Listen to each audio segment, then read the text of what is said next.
आज हम बात करने वाले हैं गंगा की। एक ऐसी नदी जो सिर्फ नदी नहीं बल्कि एक पहेली है।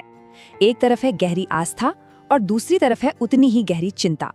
ये कहानी है एक ऐसे विरोधाभास की जहां दिव्यता और संकट दोनों एक ही धारा में साथ साथ बहते हैं।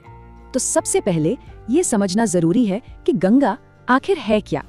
हिंदू परंपरा में ये सिर्फ पानी की एक धारा नहीं है, इसे माँ गंगा कहते हैं, यानी एक देवी का दर्जा दिया गया है।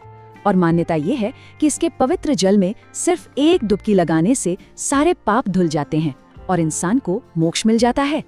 लेकिन कहानी का एक दूसरा पहलू भी है जो आज की कड़वी सच्चाई है। यही पवित्र नदी हर साल लगभग 0.12 मिलियन टन प्लास्टिक अपने साथ बहाकर समुद्र में ले जाती है। जी हाँ, ये आंकड़ा इसे दुनिया की सबसे ज्यादा प्रदूषित नदियों की लिस्ट में लाकर खड़ा कर देता है। तो सवाल यही उठता है ना कि आखिर ये कैसे मुमकिन है। एक ही नदी एक तरफ पूजनीय देवी है, माँ है, और दूसरी तरफ दुनिया के सबसे गंदे जल मार्गों में से एक। तो आज हम इसी पहेली की हर परत को खोलने की कोशिश करेंगे। तो चलिए इस कहानी को शुरू से शुरू करते हैं, एकदम शुरुआत से, इसके स्रोत से।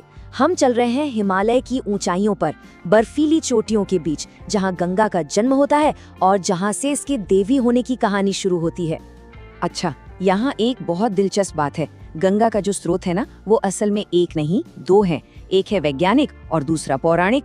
देखिए, विज्ञान के हिसाब से गंगा नदी देवप्रयाग में बनती है, जहाँ अलकनंदा और भागीरथी नदियाँ मिलती हैं। पर जो गहरी आस्था है वो मानती है कि असली स्रोत तो गंगोत्री ग्लेशियर है, जहाँ से भागीरथी निकलती है। और ये गंगा बनने का सफर भी कमाल का है। अलकनंदा नदी अकेले नहीं आती, रास्ते में वो 5 पवित्र जगहों पर दूसरी नदियों से मिलती है, जिन्हें हम पंचप्रयाग कहते हैं। विष्णु प्रयाग से ये सिलसिला शुरू होता है और आखिर में देव प्रयाग में जब भागीरथी भी उसमें मिल जाती है, तब जाकर बनती है हमारी विशाल गंगा। अब सोचिए, पहाड़ों से उतरकर जैसे ही गंगा मैदानों में कदम रखती है, वो एक नदी नहीं रहती, वो आस्था का एक समंदर बन जाती है। हरिद्वार, फिर प्रयागराज, जहाँ दुनिया का सबसे बड़ा धार्मिक मेला लगता है, और हाँ, वाराणसी, वो शहर जहाँ जिंदगी और मौत दोनों गंगा के घाटों पर ही मिलते हैं। तो ये तो हुई आस्था की बात, लेकिन गंगा का एक और बहुत बड़ा रूप है, और वो है भारत की अर्थव्यवस्था की रीढ़। जरा इस नंबर को देखिए, 40%। ये कोई छोटा मोटा आंकड़ा नहीं है। इसका मतलब है कि भारत की 40% आबादी गंगा और उसकी सहायक नदियों के आसपास रहती है, यानी करोड़ों लोग। उनका पीना, खाना, खेती, सब कुछ सीधे सीधे इसी एक नदी पर टिका है। ये वाकई एक पूरी सभ्यता की लाइफलाइन है। और इतने बड़े इलाके तक पानी पहुंचता कैसे है? वो पहुंचता है नहरों के एक बहुत बड़े जाल के जरिए। उत्तर प्रदेश से लेकर बिहार तक ये नहरें गंगा के पानी को दूर दूर तक लाखों हेक्टेयर खेतों में ले जाती हैं। और इसी वजह से ये इलाका दुनिया के सबसे उपजाऊ इलाकों में से एक गिना जाता है। लेकिन जब इतने सारे लोग एक ही नदी पर निर्भर हों, तो जाहिर है नदी पर दबाव भी बढ़ता है। और यहीं से कहानी का वो हिस्सा शुरू होता है जो थोड़ा मुश्किल है। तो सवाल ये है कि ये गंदगी आ कहाँ से रही है? ये चार्ट हमें सब कुछ साफ साफ बताता है। देखिए, लगभग 80% प्रदूषण तो हमारे शहरों के गंदे पानी यानी सीवेज से आता है, और बचा हुआ 20% आता है इंडस्ट्रीज और फैक्ट्रियों से, जो अक्सर कहीं ज्यादा खतरनाक होता है। अब जरा इस समस्या के साइज का अंदाजा लगाइए। 10,160 मिलियन लीटर हर दिन। जी हाँ, गंगा के किनारे बसे राज्य हर रोज इतना सीवेज पैदा करते हैं। सोचकर देखिए, ये कितना ज्यादा पानी है।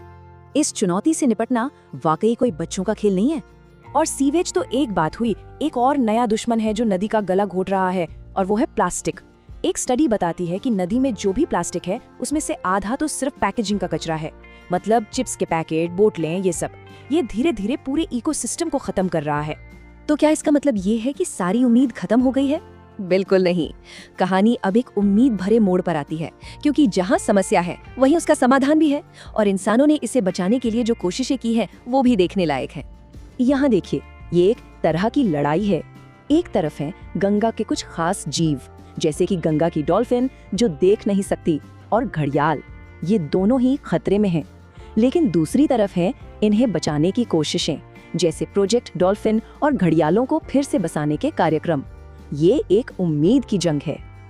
और अच्छी खबर ये है कि इन कोशिशों का असर दिख रहा है। हाल के सर्वे में पता चला है कि गंगा डॉल्फिन की आबादी बढ़कर लगभग 6,327 हो गई है। ये इस बात का पक्का सबूत है कि अगर हम कोशिश करें तो हम बदलाव ला सकते हैं। इस पूरी लड़ाई में सबसे बड़ा नाम है नमामि गंगे मिशन का। ये एक बहुत बड़ा सरकारी प्रोग्राम है।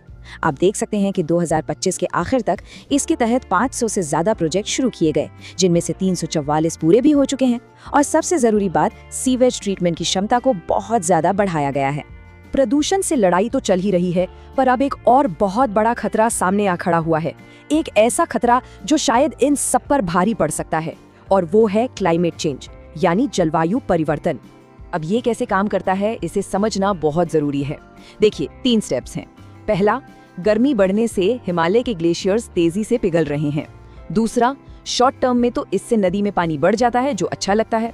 लेकिन तीसरा और सबसे खतरनाक स्टेप, जब ये ग्लेशियर्स बहुत छोटे हो जाएंगे तो गर्मियों में नदी में पानी बहुत कम हो जाएगा, मतलब सूखे का खतरा। और सिर्फ सूखा ही नहीं, बल्कि इसका उल्टा भी उतना ही खतरनाक है। ये एक अनुमान है कि इस सदी के आखिर तक बढ़ते तापमान की वजह से हिमालय में आने वाली अचानक और भयानक बाढ़ का आकार 70 से 80% तक बढ़ सकता है। ये वाकई में एक बहुत बड़ी चेतावनी है। तो आखिर में हम इस सवाल पर आकर रुक जाते हैं कि गंगा की जो असली और सबसे बड़ी लड़ाई है, वो अब शायद इसके किनारों पर नहीं, बल्कि इसके स्रोत पर लड़ी जा रही है, हिमालय में।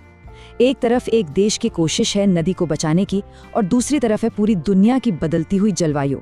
तो सवाल ये है कि क्या एक देश का मिशन एक पूरे ग्रह के संकट पर जीत हासिल कर पाएगा?